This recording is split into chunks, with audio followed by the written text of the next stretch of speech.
everybody, and this is me, and I'm gonna bring you this special history article, which I'm gonna basically send to Silent Stalker. So, as corresponding video to that, I've decided to make it also into a video. So, who doesn't like to basically read or can't bother to read that so detail, or maybe you're better off basically hearing English than basically reading it, then hopefully this video will be helpful to you and all of my subscribers. Thank you for contacting me about the sound issues that I'm having, and I will be able to fix that soon. It's just I have some stockpile of old videos which had the audio problem, which I have to upload before I upload the new ones, which is gonna take a bit.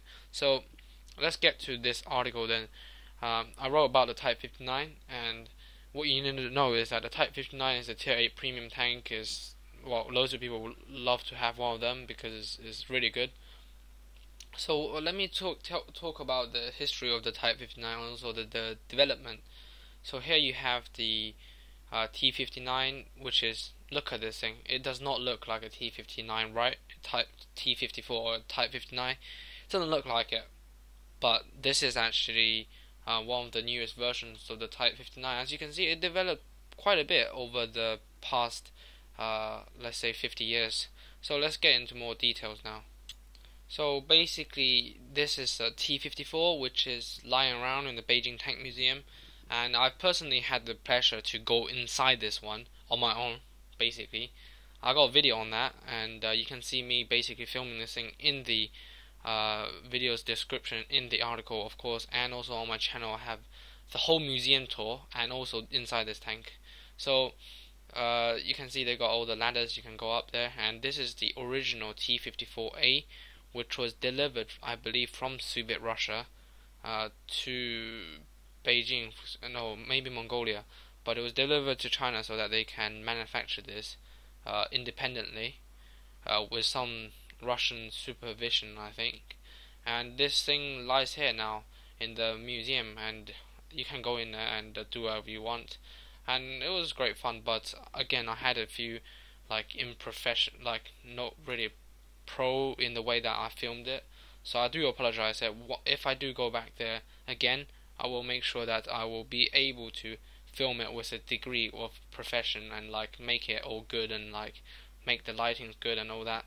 So the history, basically the Soviet Union at the time were really close allies with the new communist China, and they wanted an ally. So they said, well, we're gonna give you something that obviously is gonna make you a really great power in the East Asia, so that you can somehow cause trouble to maybe, let's say, maybe you can help out Korea and also somehow manage to link up against the Americans. So basically, they said, we're gonna give you fighter jets, we're gonna give you tanks and all that stuff, and then here's the tank, the T-54. At the time, it was almost one of the most elite weapons in the world.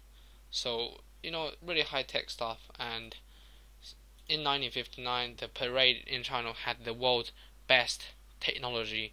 Literally, the stuff on parade in 1959 was even on par with the Russian parade, on par with the American parade, being one of the best parade in the world, was Type-59's Type-59 130 millimeter howitzer, and of course MiG-19S, and they're all really good, top class quality weapons at the time.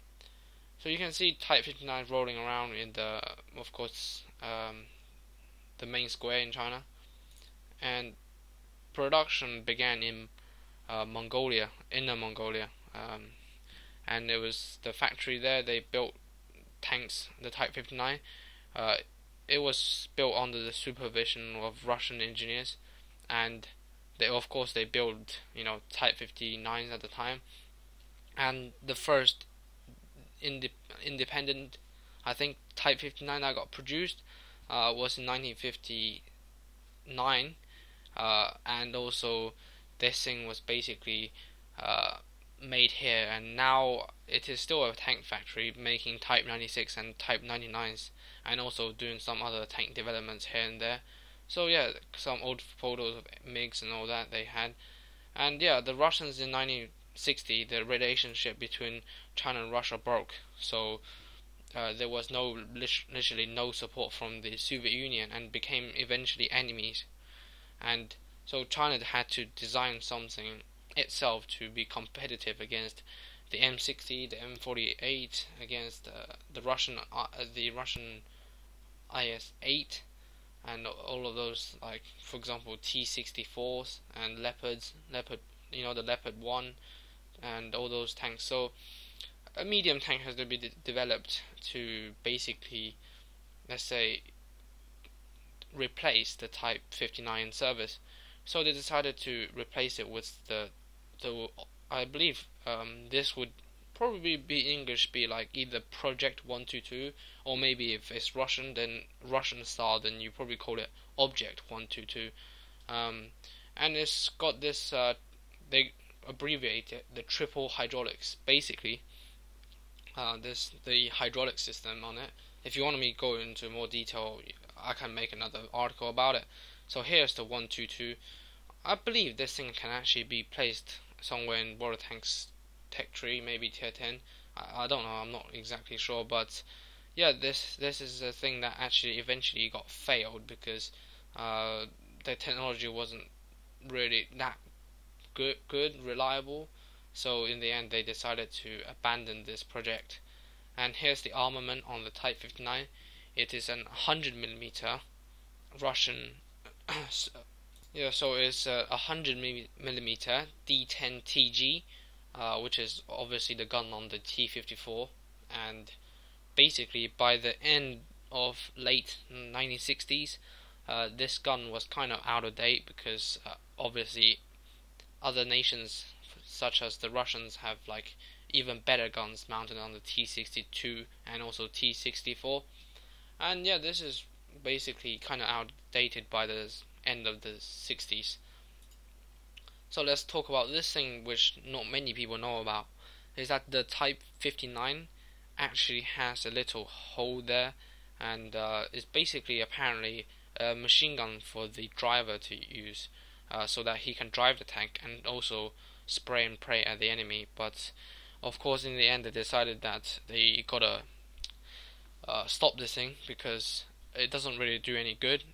First of all, while the driver's driving, it's going to be very hard for him to shoot accurately on the move.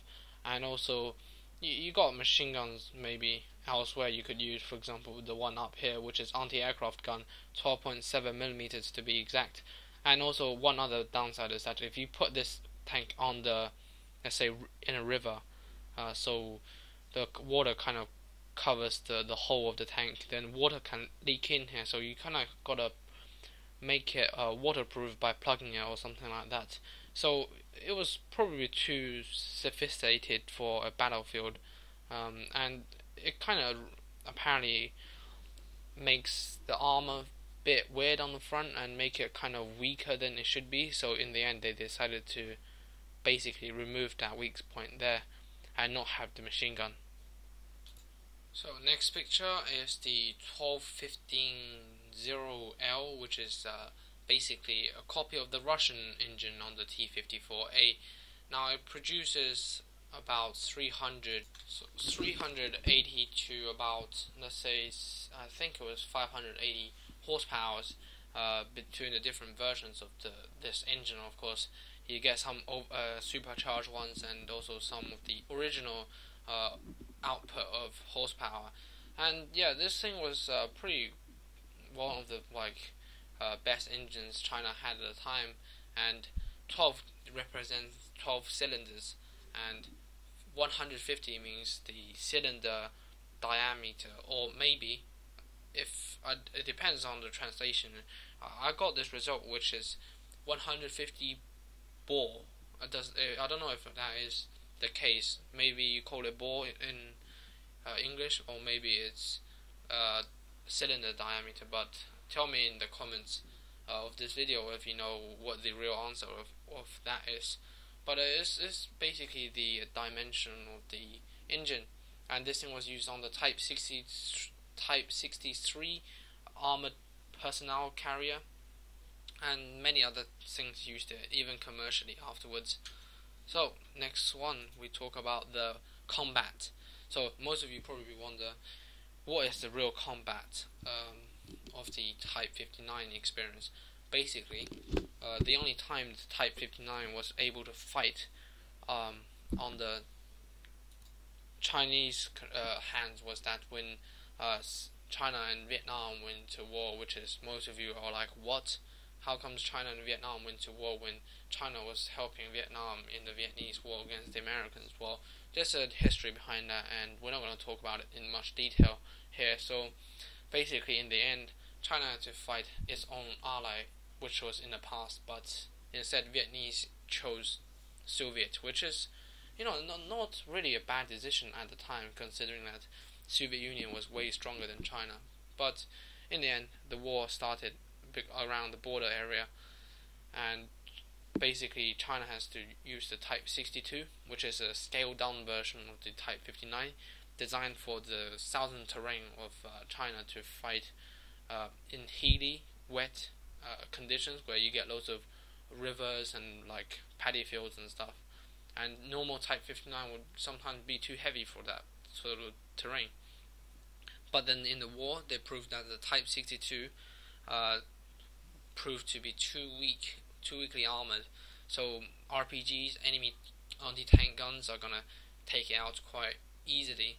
So Type 59 battlefield experience was way better in the fact that it has way more protection, which has sometimes proved itself to be very sufficient in the way that it can just do loops around the enemy's back, and it's quite hard hitting. So in the end, the Type 59 proved its worth with the armor, but there comes a big but. The gun had really bad stabilization, fire control, let's say no fire control, and basically it wouldn't hit the target. And one other thing is that the radio just got intercepted by the enemy so easily. So in the end, the war of course made the tank designers design better improvements after the war. So the first version is the 59-1. This is the one fitted with a laser rangefinder and also side skirt, as you can see on the top left. And then you get this one, which is you get 3 antennas on this one. Basically, the radio wiring on the top, and it's to kind of make sure the enemy doesn't know which one is the command vehicle, because normally command vehicles have more antennas on top. So instead, they put every single tank with antennas to just confuse the enemy which one's the commanding tank. And 59-2 is of course another upgrade here. And another one, Type 83 150mm gun. Now this is, strictly speaking, not exactly, for example, it's not called Type 59 anymore, but all of them are still in the Type 59 variants, because it is common, just slightly upgrade, but they called it a higher number. And then the export, for example, China exported so many Type 69s to the Middle East, and also some other countries like Bangladesh here, having loads of Type 69, and also Iraqi Type 69s, as you can see here. And also the Type 69 version 3 was renamed to the Type 79, and then the Type 80 was the one that ended the 5 road wheels. So I want to go into a bit detail. So basically, China, after the Soviet basically became enemies, they had no way of getting, for example, new technology except innovating themselves. So at the time, China's engineering wasn't that good, and a lot of the country's efforts were put into making nuclear bombs. So tanks, for example, like the Type 59, didn't really have a great way of upgrading it, and the breakthrough came in the border conflict with the Russians.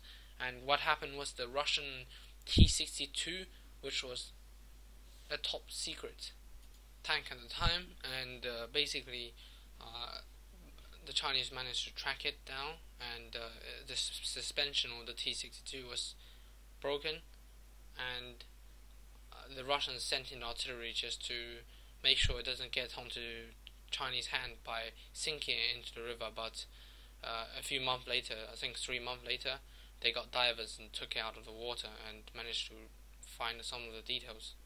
So some technology were gained from the captured T-62 from that battle there, and then they put some of the technology onto future tanks. So this one, you probably be like, what the hell is this thing? It does not look like a Type-59. Well, this is the Jaguar, whatever you call it. It means American Tiger, which I think translates into Jaguar. So this thing is American and Chinese cooperation in the 1980s, and they managed to basically build this on the Type-59. This tank was to be fitted with a 105mm gun from the L7 series from Britain, or either, according to the design selling point, was that you could either fit it with an American 105 or a Chinese 105. So that was the plan. Depending on the buyer who would want to get it, basically they choose whatever gun they fit.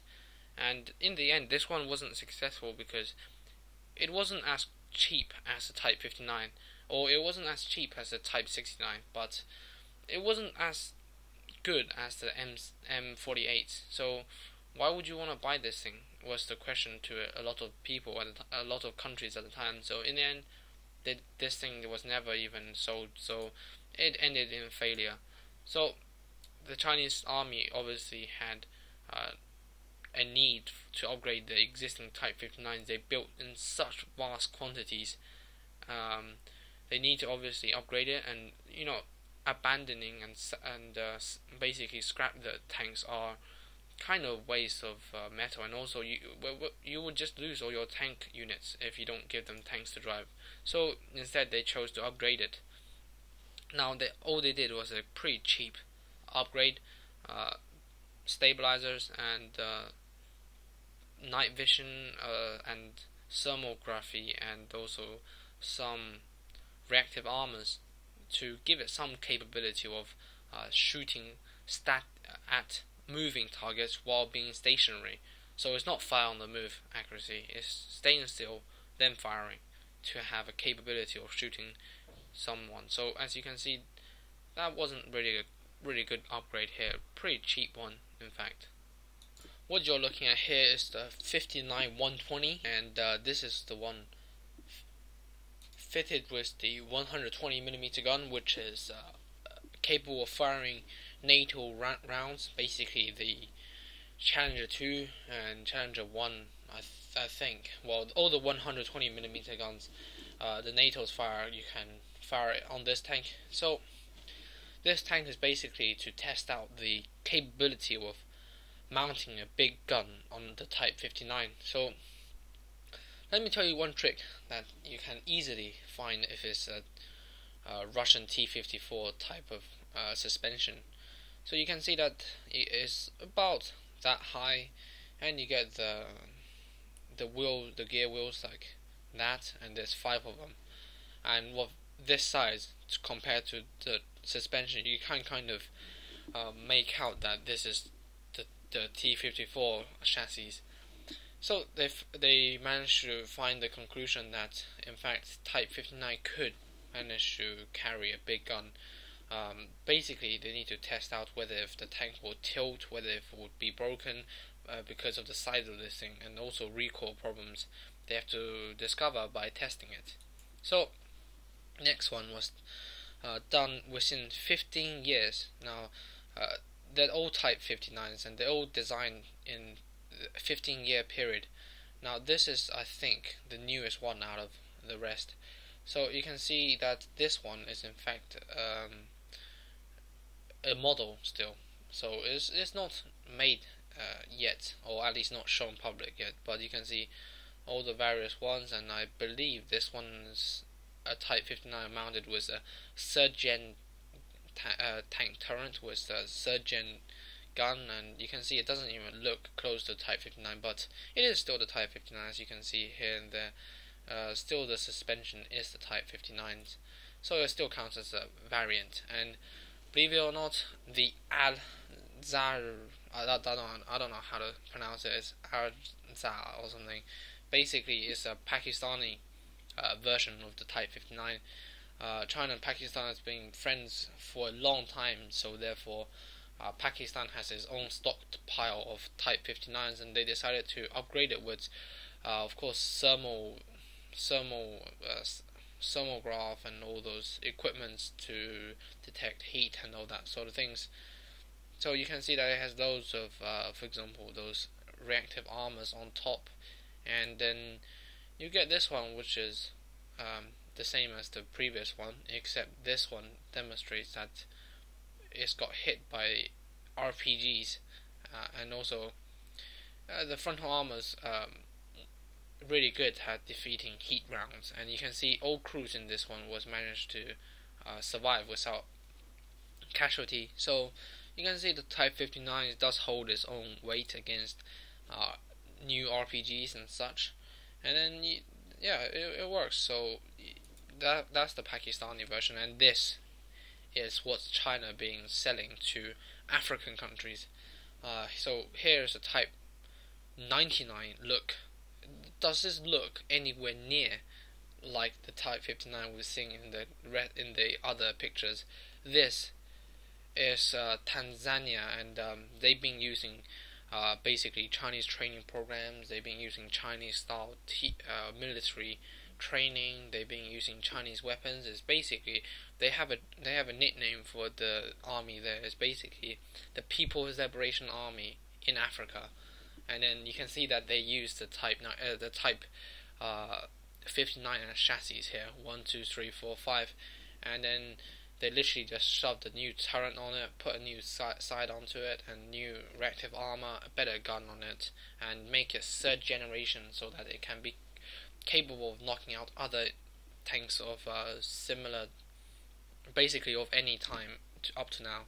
So yeah, this one is a fairly cheap alternative if for example the country cannot or does not want to spend more money buying China's export version, which is the Type 96, which is also called the MBT 2000, and 3000 came out as well, but sometimes it's quite expensive to buy them. So some African countries like Tanzania here is rather would like to use Type 59 chassis, and China's happy enough to sell the Type 59 chassis with upgraded system for a lot of the countries to buy, because China has such a huge stockpile of Type 59s. It would be stupid not to make full use of them. So yeah, here's the African Tanzanian army with the Type 59, and wow, this thing looks different, right? And then you get this one, which is Type 59, as you can see, 5 rolled wheels fitted with the Type 96A turret. Basically, China has a Type 96 turret, Type 96 tank, and what they did was just, why don't we just put that third gen turret right onto the Type 59, and here it is on display. And basically, also another thing they do for the Type 59 is that they use it as target practice. As you can see, this Type 59 here, as you can see the shape of this thing, it does not look like a nicely maintained Type 59, so it's probably those ones where they go to the tank grave, and why don't you just put them as target practice and such. So in the end, of course, China uses this old Type 59s as target practice, and there's also another use of it, which you can see here. China has its own practicing unit to combat with the ordinary units in the service. So the Type 59s in the Blue Army would basically represent the M1A2 SEP. Basically, they were literally just, you can see the guns don't really fire. I think they're more laser for military games, as you can see here, to basically get normal Chinese troops to be trained with American like enemies, for example. So those troops basically would eat with knife and fork, and they would have American tactic train like that. They would have American M4 carbine as their primary weapon. They would train like Americans, and they would go all everywhere in China just to accompany the ordinary troops so that they can get used to American tactics, NATO tactics, and such. So yeah, the Type-59 is used for that training as well. So I'm just gonna leave you with this image because you can see here, this is not Type-59, by the way. As you can see, the suspension is completely different. This is the most advanced tank in China at the moment. It is the most advanced tank China has, and I got a video on the Type-99. This is even better version of the Type-59, which I had a video on YouTube of.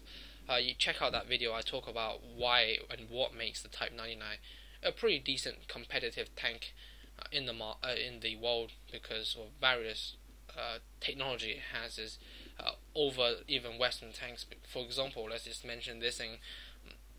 The designer said 1990s, when they were designing this tank, they actually made this thing has the capability of firing laser at the enemy to destroy the enemy's optics, so that they are incapable of firing back. And so, technologies like that are actually not a copy, surprisingly, at the time. They all came as own ideas, and in the end, the Western engineers were actually using this idea, making it onto, for example, Challenger 2s and Abrams in the end. So yeah, here's another light tank here. This just recently came out on the news, that this thing will be a replacement for the Type 62. This is China's light tank, but not many details has emerged of this thing here. But this is a picture for you to think of. Look at this thing. It's a light tank. And leave that picture. Let's go to the next one. To finish this thing off, of course, we have to say, can you mount any gun bigger than the 125mm? Well, North Koreans have truly proved to us that they are very capable of making big guns on medium tanks, right? Look, here's the great leader, and he's inspecting the Type-59 with a 170mm naval gun. 170mm naval gun on the Type-59 chassis, and that, boys and girls, is the end of this video, because holy shit, the old T-54 chassis got even fitted with a 170mm gun as a self-propelled gun. How incredible North Koreans are to do this. And of course, that was the last page of the military use of the Type-59, and of course, due to the huge abundance of it, China obviously has tons of, let's say, firefighting vehicles that's based on the Type-59. As you can see here, it's got the thing that get rid of rubbles and stuff, and this one, for example, has a water hose, and of course all those stuff for firefighting, and it does allow the crew to be fairly safe inside the tank rather than outside if the building collapses and such. And you can see here this, let's say, turbojet engine. That's what I found out it was. I'm not sure if this is exactly correct, but according to the source I read, this thing is actually a Type-59 with a jet engine to somehow extinguish fire. It's the turbojet used in MiG aircrafts. So yeah, this is weird, but yeah, laugh if you want. This is funny, and it says on top, international, one of the best in international or top world class, let's say, and China's number one. Funny, hey? and then another one here, as you can see, another firefighting one, as you can see here, and then round it off. Here is the Type-59, the one that I was talking about, which was Elite, this one here. So yeah, I'll leave this photo with you here, and hopefully you enjoy this video. If you want more details, my article which I sent to Silent Stalker to feature on For the Record, it's more detailed than this one. So hopefully you enjoy this video, and hopefully I told you what I've been up to. And also I need to thank Silent Stalker a lot for his let's say blog, because I personally wrote just one article at the moment, and trust me, it was not easy and also time consuming. You really have to be dedicated to be someone that can devote so much of their time just to write a blog. So yeah, thank you, Silent Stalker, and again, if you want to see more articles, maybe ask me, or more videos about this type of thing, you can ask me, of course. Just leave a comment underneath the videos. I will answer them within the first 24 hours of you posting it, hopefully. So we'll see you next time.